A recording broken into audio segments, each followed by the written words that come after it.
معروف بھارتی professor Ashok swine نے عمران خان اور مقتدرہ کی جنگ پر ایک شرط لگا لی ہے۔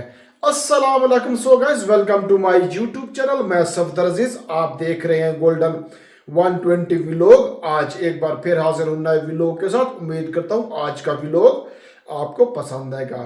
ناظرین، آج کا جو ویلوگ ہے وہ تھوڑا ہٹ کے ہے، کیونکہ اس طرح کے ویلوگ تو میں بناتا نہیں ہوں، لیکن آج اس کی بات سن کر مجھے ایسا محسوس ہو رہا ہے کہ اس پہ ویلوگ بنانا لازمی ہے۔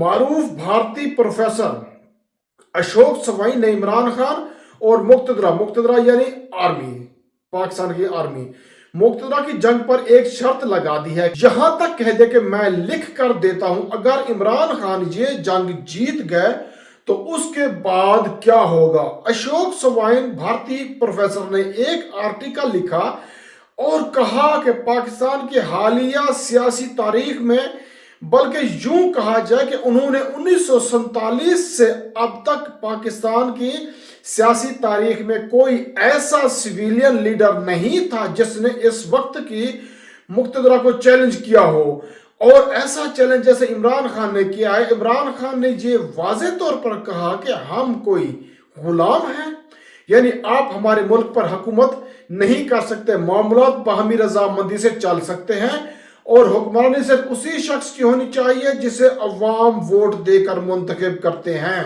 اشوک سوائن نے کہا کہ میں یہ لکھ کر دینے کے لیے تیار ہوں کہ عمران خان اگر یہ جنگ جیت گئے تو یہ صرف عمران خان کی جیت نہیں ہوگی، بلکہ پاکستان میں اصل جمہوریت آ جائے گی اور مقتدرہ اپنے حلق میں واپس چلی جائے گی۔ پھر عوام جسے الیکٹ کریں گے وہی اقتدار کا مالک ہوگا۔ اشوک سوائن نے اپنے آرٹیکل میں لکھا کہ عمران خان کی لڑائی اس وقت موجودہ حکومت سے نہیں بلکہ موجودہ مقتدرہ سے ہے، اور اس مقتدرہ کے ساتھ عمران خان کی لڑائی کا اصل نتیجہ یہ ہے کہ پاکستان میں اتھارٹیٹرزم یعنی حکمیت کا جو تصور مقتدرہ کے پاس ہے، عمران خان نے اسے چیلنج کر رکھا ہے۔ عمران خان اگر یہ جنگ جیت گئے تو پاکستان ایک باقاعدہ جمہوری ملک بن جائے گا، جہاں حکمیت صرف اس حکمران کی ہوگی جو عوام کے ووٹ سے منتخب ہو کر آئے گا۔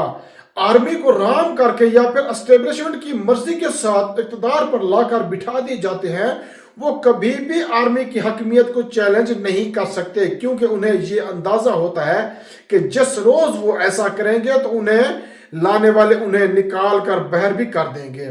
لیکن عمران خان جب سے حکومت سے نکلے، ان کی براہ راست جنگ کا نشانہ آرمی ہے، جس میں عمران خان کو ان کی حکومت سے رخصت کیا ہے۔ اشوک سوائن نے لکھا کہ پاکستان کی آرمی اور عمران خان کے مابین اس وقت جو رسہ کشی جاری ہے یہ کچھ ہی وقت کے لیے ہے۔ ایسے میں پاکستان کی معیشت بھی متاثر ہو رہی ہے، لیکن یہ واضح رہے کہ اس رسہ کشی کے اندر ایک اصل جمہوریت کا دور شروع ہوگا جس کو آج تک پاکستان عوام دیکھ ہی نہیں پائے۔ ذوالفقار علی بھٹو نے ایسا کرنے کی کوشش ضرور کی تھی، لیکن پھر انہیں راستے سے ہٹا دیا گیا، اور ان کے بعد ہی بے نظیر بھٹو ہوں یا پھر نواز شریف ہوں، یہ اپنے دور میں بیانات تو ضرور دیتے رہے، لیکن اس جنگ کو اس حد تک کوئی نہیں لے کر گیا جہاں تک عمران خان لے جا چکے ہیں۔ تو ناظرین، امید کرتا ہوں میرا یہ ویلوگ آپ کو پسند آیا ہوگا۔ اگر میرا ویلوگ پسند آیا تو میرے اس چینل کو سبسکرائب کریں، بیل آئیکن پریس کریں، تاکہ میری اس طرح کی آنے والی نئی ویڈیو آپ تک لازمی پہنچے۔ فی امان اللہ۔